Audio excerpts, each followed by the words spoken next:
We've all seen what it's like to survive in a digital-first world. Now, it's time we thrive in it.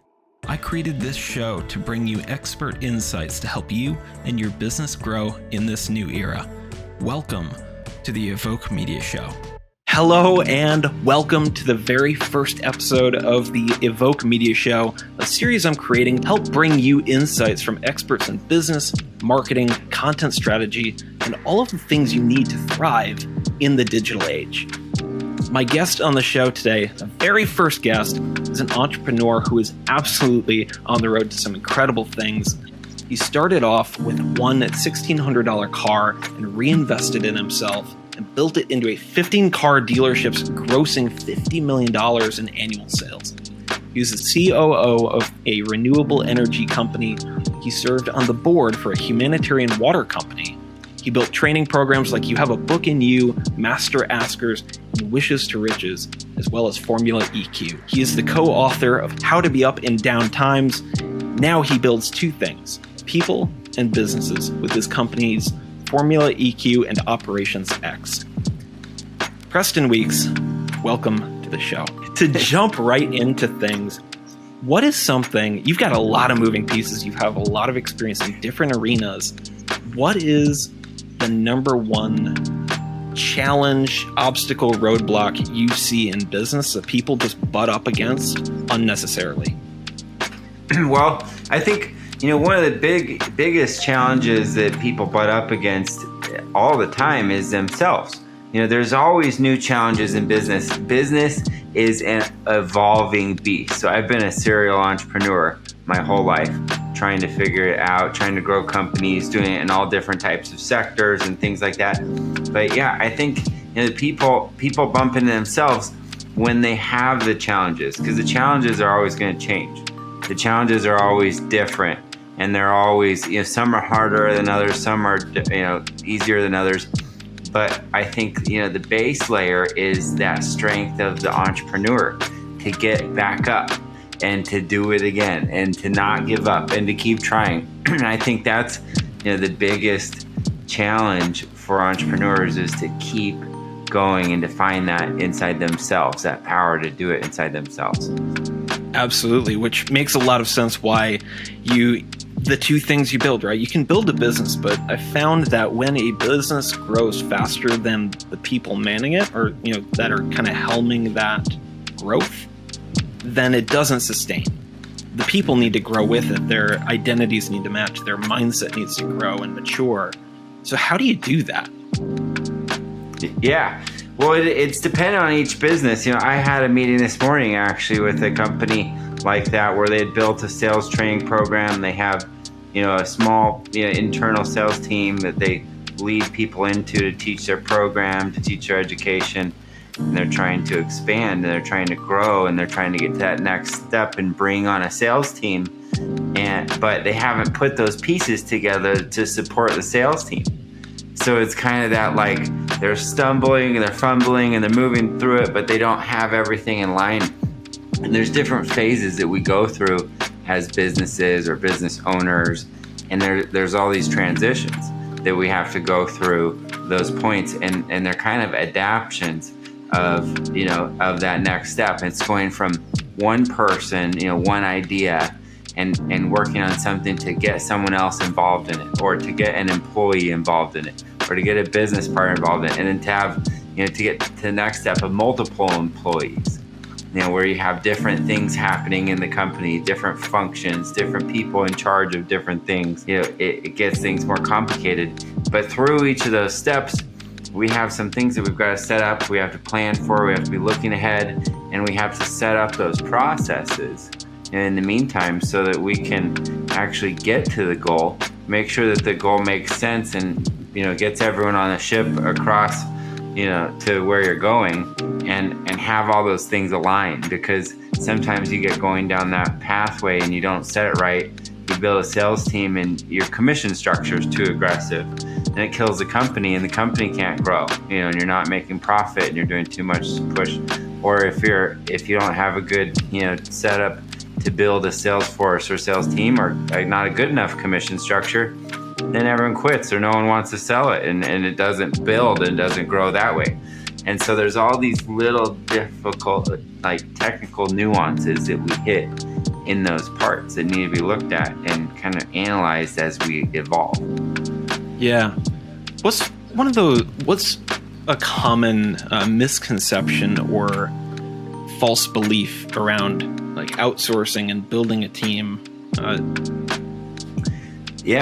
Building a team. Well, one thing that's interesting, so I've done a lot of outsourcing. I started outsourcing in 2010. I got my first international employee in 2010, and I got hooked up through a connection with my cousin. But then I've used it a lot in my business. I've used it a lot to scale my business and grow my companies. And then I've now provide that as a service for other people and work with teams and do different projects like that. And one thing that's always interesting to me is anytime someone outsources, anytime someone goes outside of their internal team or their internal process, they always have this like almost like a chip on their shoulder where like what they're headed into is worse than what they already do, or what the employees are lesser of people than they're already dealing with. And I think this is a big, fallacy and a big misconception, because it is whatever you attract and it is whatever you create in a team, And so if you have a team and you're building a remote team and, you hire the right people and you set up that team so that it can succeed, so that they have processes and ways that they're going to work and actually give you a product that you like, that matches with your desires and your expected results, and your expected results are clearly communicated to that team, then you can have amazing growth and amazing potential with people that are outsourced, or with projects that are outsourced, or with things that go outside of what you're actually doing. And I see this happen all the time too when people hire. And so sometimes I'll work with companies a lot and we'll do project-based, but then some people hire people too. So they go, okay, now we're kind of doing this. I want to get a system staff. I want to get, graphics person. I want to get this person to help out on my team. But what's interesting is what I found is when they go in, and this is very stereotypical, generalizing here broadly, but sure. When they hire someone and they interview them face to face and they hire them in an office, versus they hire someone they've never met and that person's working remotely, their expectations and the way they treat those two people are completely different. And they hire that person face to face and they treat them like an employee, they treat them like a qualified person. They hire someone remotely, and it's different. There's this uncertainty, there's this thing, but they don't dive into it, and it's actually a block, I think, for people to not be able to embrace that and really connect with people as people and find out what their best tools are, and then use those tools in your company to help to grow it. And so I think people get distracted a lot of times in those details of how their image is of either remote work or remote projects or remote employees or outsourcing, those different types of things. So it's an interesting question for sure. It definitely is, and I think it's something that we need to normalize a little bit more, because it's just where things are going. It just makes sense. For remote work is not going anywhere. It's not going to go back to it being this very rare thing. It doesn't make sense to limit to only on-site employees. It's just a limiting business model. It limits your talent pool considerably. And there are perfect candidates that just happen to be living in England or in New Zealand or across the country. They could be down the road. It doesn't matter. Why do they need to be in the office next to you when they could be growing your company from their living room or their home office? I absolutely agree with you. And it's an interesting perspective shift. Yeah, and that's what's cool is I've been used to this remote working kind of thing from the past, and you can set up processes and you can set up systems to make sure that things get done and your value's still there by working with teams that aren't centralized in one location. But now the technology's been there, the ideas have been there, it's been happening for a long time. COVID hit, the technology's got adopted and popularized. So now it's normal for me to meet people in video. It's normal to do business like that. So that got accepted. So because of that, it's never going back. It's never going to change. And because that is true, then it begs that next question. Why does work have borders? What's the point of work with borders? Not only from your employee base, but from your client base. And it's moving that way in every aspect. Companies are starting to realize it, because you see, they go, okay, we don't want to hire everyone in Seattle where they've got to, make $1 million a year to be able to survive, or whatever, and they go, okay, we'll get them in, Wisconsin, we'll get them in Arkansas, we'll get them in, these places that have lower costs and hire people with the same skill set. Well, that has already happened, but the global scale hasn't quite hit yet. But it's the same idea. If you've got a programmer that's in the Philippines, or if you've got a programmer that's in, whatever you need in your company, that's somewhere else in the world, why do you have borders? What's the point? And so it's just, time zones or different things like that. But if it lines up and the logistics work, that's the evolution of the workspace. That's the future of work. And so whatever that looks like in, your industry, viewer, or whoever is listening out there, that it's good to look at and good to go, okay, how do I plan for that? What does my 5-year plan look like? And also too, people aren't considering that your competition is. And so if you have that as an expense, if you're really high operating costs and that is driving up your product costs, this is happening with your competition. So how are you going to be relevant in 5 years? And then the big thing is AI. I mean, that's what's going to change the face of everything the most. And that's actually taking, I think the biggest threat to remote work jobs is AI, because AI is aiming for all of those types of positions and taking them off. But then if those people move, then how does that adapt into the professional space? Because they'll train up, because they're aggressive. So it's a lot. It's a good topic to think about, and it's a good thing for people to be aware of too, because sometimes that makes a difference in being relevant in whatever it is that your industry is, or whatever it is that people are trying to do. And for the companies that aren't looking at AI, you're going to get passed in the next 5 years. That everyone's got to be looking at it and looking at what is going to work, because early adopters of AI that works really well, they're going to have that exponential growth above their competition. They're going to be able to get things done fast. They're going to be able to, outperform everyone. So it's a fun, exciting world, but it's that quantum growth. It's not linear. It's like, boom, it's happening. So. Yeah. If you can't automate, delegate. And if you can't delegate, get rid of it, right? Yeah. Yeah, for sure. So if you could be remembered for one thing, what would it be? Helping people. I love helping people, and everything I've done in all my businesses has baselined around that. My mission is to make the world work for 100% of humanity. So even if I had car dealerships, it was to provide transportation and provide accessibility for people and to create jobs. I was running a renewable energy company, and it was to help the world and create safe place for my kids to grow up and stop pollution and do those things, help humanity.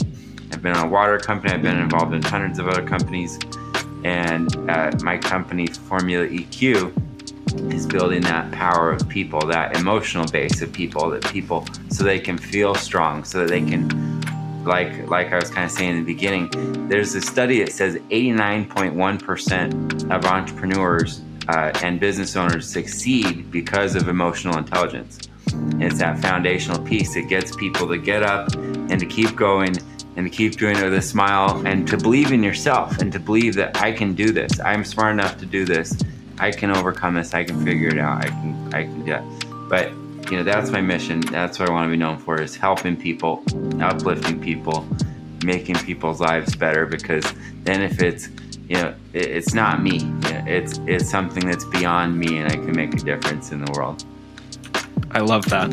It's something that you said it a couple of times, but I think it's a key thing to know, is that the thing you're doing isn't really the thing you're doing, right? It's not about the coaching company. It's about the transformation the person goes through. It's not about I have an energy business. It's about making a more sustainable world. It's the thing that comes after the thing. And I see a lot of people who are kind of like early, they're trying to make that jump from like freelancer to trying to like make something a little bit more. Yeah. You struggle with making that gap, because when you're a freelancer just getting started, it's just, I have this skill and I'm selling that time or that project, but then it needs to grow into something more, which now is independent of you being the one doing it. It's not about you, it's about them. Yeah, absolutely. No, I love that. And like looking at, people who do like freelance or things like that, like advertising, and it's like there's 100 million different trades that you get hit with, like on my LinkedIn or whatever. Every day I get like, I do this, I do this, I do this, but it's those people that you see and they go, okay, I know, okay, you're a marketer or whatever, you're a video editor or something, but it's that person that connects it into their mission that you remember too, and they go, okay, I'm someone who helps business owners to take their message and connect it with people through video. That's better than saying, okay, I'm a video editor. And 100%. Yeah, and it's like connecting that human aspect into the work that you do, and that creates connection with people and everything that you're trying to do, and purpose behind it. Absolutely. It's, I think, one of the fundamental things that I learned early on of people don't really connect with the what or the how. It's why do you do it? Why are you doing this? Why you? Why now? Why this? And when you have that mission, people are drawn to that. They don't even need to understand it, really. It's just like, I am on a mission to help people tell their stories, to connect great businesses with people who need what they have. Yep. You're on a mission to multiply businesses, because business is how real change happens, and how helping people live better lives, and all of that stuff. That's what it's about. Yeah. No, absolutely. And it's, and looking back too at the world, the way the world's been, the last year and a half, everyone's gone through changes. Everyone's gone through, separation. Everyone's gone through distrust on some level. You can be anyone in the world, and there's been some level of distrust that's been put into your life. And, all these things that people are experiencing, and if you look at that and what people want now, what people want today, they want authenticity. They want authenticity, they want vulnerability, they want connection, because it's been missing. And so if you can do that through your service, if you can do that through your company, if you can do that through your mission, then people are going to connect with you, and they're going to resonate with you, and they're going to come across better, and it's going to work better in everything that you do. 1,000,000%. Yeah. Awesome. Well, where can people connect with you online? Yeah. So, I've got a lot of different things happening, but I'd love, if people want to look at building the base of themselves, they can check out formulaeq.com.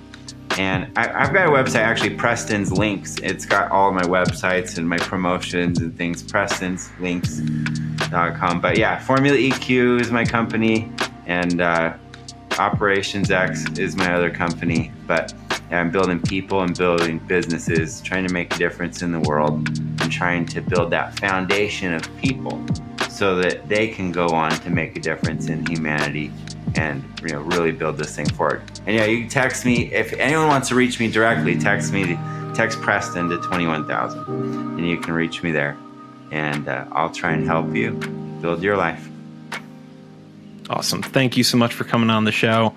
And let me know what the main takeaway from this talk was down below.